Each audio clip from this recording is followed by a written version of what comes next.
गांव भानगरपुर में एक पुरानी हवेली थी जिसे लोग रक्त हवेली के नाम से जानते थे। कहते हैं वहां कोई भी रात में गया तो कभी लौटकर नहीं आया। गांव वालों का मानना था कि उस हवेली में एक डायन रहती है जो हर अमावस की रात को इंसानों का खून पीती है। एक दिन 3 दोस्त राजू, सोहन और मोनू गांव में चल रही डरावनी कहानियों का सच जानने की ठानी। सबने मिलकर तय किया कि वे रात को हवेली में जाकर खुद जांच करेंगे। रात 12 बजे तीनों टॉर्च लेकर हवेली में घुसे। जैसे ही दरवाजा खोला, अंदर से तेज ठंडी हवा आई और दरवाजा खुद ब खुद बंद हो गया। टॉर्च की रोशनी में उन्होंने देखा दीवारों पर खून से लिखे थे शब्द, वापस चला जा वरना मौत तेरा इंतजार कर रही है। ये सब किसी का मजाक है। तभी पीछे से एक आवाज आई, मुझे भूख लगी है। उन्होंने पलट कर देखा, एक सफेद साड़ी में औरत बिना आंखों के उल्टा लटक रही थी छत से।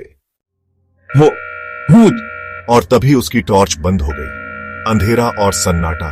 फिर गूंजा, अब तेरा नंबर है।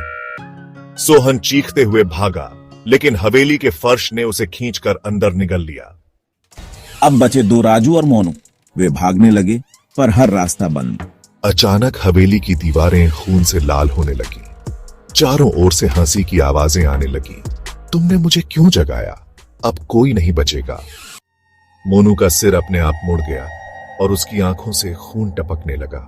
वो खुद ही दीवार से टकराकर गिर पड़ा। राजू अब अकेला पूरी ताकत से भागा और एक पुरानी किताब के पास पहुंचा। उस किताब में लिखा था, जो इस हवेली में आत्मा को जगाएगा वह खुद आत्मा बन जाएगा। अगली सुबह गांव वालों ने देखा, हवेली के बाहर 3 पत्थर रखे थे जिन पर खून से नाम लिखा था, राजू, सोहन, मोनू। अब हवेली से रात को बच्चों के रोने की आवाजें आती हैं। चिल्ड्रन, वीओ, हमें बचा लो, हमें मत छोड़ो। अगर तुम्हें यह कहानी पढ़ते समय किसी बच्चे की हंसी या रोने की आवाज सुनाई दे तो समझ लेना हवेली की आत्मा अब तुम्हारे पीछे है।